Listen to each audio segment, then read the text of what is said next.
ശരത്ത് പറഞ്ഞതിനെപ്പറ്റി ഓർത്ത് സങ്കടപ്പെടുന്ന സച്ചിനെ ആശ്വസിപ്പിക്കുന്ന മഹേഷിനെ കാണിച്ചാണ് എപ്പിസോഡ് ആരംഭിക്കുന്നത്. ശേഷം സച്ചി മരച്ചുവട്ടി കിടന്ന് മയങ്ങുന്നു. പിന്നീട് ശരത്ത് നിങ്ങൾ പോയി ഭക്ഷണം കഴിക്കാൻ പറഞ്ഞ് ലക്ഷ്മിയമ്മനെ ദേവുവിനെ മുറിയിൽ നിന്നും പറഞ്ഞു വിടുന്നു. തുടർന്ന് ശരത്ത് ആൻ്റണീനെ വിളിച്ച് ഞാൻ ഹോസ്പിറ്റലിലാണെന്നും സച്ചിയേട്ടൻ എന്നെ കാണാൻ ഇവിടെ വന്നിരുന്നുവെന്നും അദ്ദേഹത്തിൻ്റെ അമ്മയുടെ കയ്യിൽ നിന്നും പണം മോഷ്ടിച്ചത് നമ്മളാണെന്നും സച്ചിയേട്ടന് മനസ്സിലായിട്ടുണ്ടെന്നും അതിൻ്റെ CCTV ദൃശ്യങ്ങൾ സച്ചിയേട്ടൻ്റെ കയ്യിലുണ്ടെന്നും ശരത്ത് പറയുന്നതോടെ ആൻ്റണി ഞെട്ടിപ്പോകുന്നു.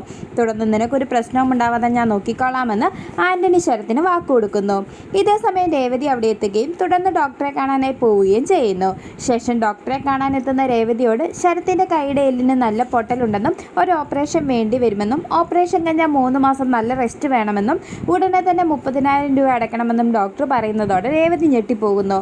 ശേഷം ഇപ്പോൾ എൻ്റെ കയ്യിൽ അത്രയും പണമില്ലെന്നും എൻ്റെ കയ്യിൽ 10,000 രൂപ മാത്രമേ ഉള്ളൂ എന്നും ബാക്കി ഞാൻ ഡിസ്ചാർജ് ചെയ്യുന്നതിന് മുമ്പ് അടച്ചോളാമെന്നും രേവതി പറയുന്നതോടെ ഡോക്ടർ അതിന് സമ്മതിക്കുന്നു. തുടർന്ന് ശരത്ത് ബൈക്കിൽ നിന്നും വീണതല്ല എന്നും ആരോ ശരത്തിൻ്റെ കൈ പിടിച്ചോടിച്ചതാണെന്നും ശരത്തിനോട് സമാധാനപരമായി കാര്യങ്ങൾ ചോദിക്കണമെന്നും ഡോക്ടർ രേവതിയോട് പറയുന്നു.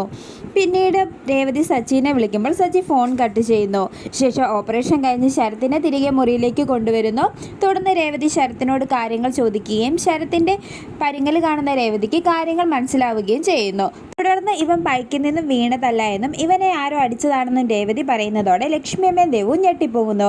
തുടർന്ന് ആൻ്റണിയുടെ ഫിനാൻസ് ഓഫീസിൽ ജോലിക്ക് പോകുന്നതും പലിശയ്ക്ക് പണം പിരിക്കാൻ ടാക്സി സ്റ്റാൻഡിൽ പോയതും അവിടെ നടന്നതും സച്ചി കൈപിടിച്ചോടിച്ചതുമെല്ലാം ശരത്ത് രേവതിയോട് പറയുന്നു. ഇത് കേട്ട് എല്ലാവരും ഞെട്ടിപ്പോകുന്നു. തുടർന്ന് ലക്ഷ്മിയമ്മയും ദേവും സച്ചിനെ കുറ്റപ്പെടുത്തുന്നത് കാണിച്ച് എപ്പിസോഡ് അവസാനിക്കുന്നു.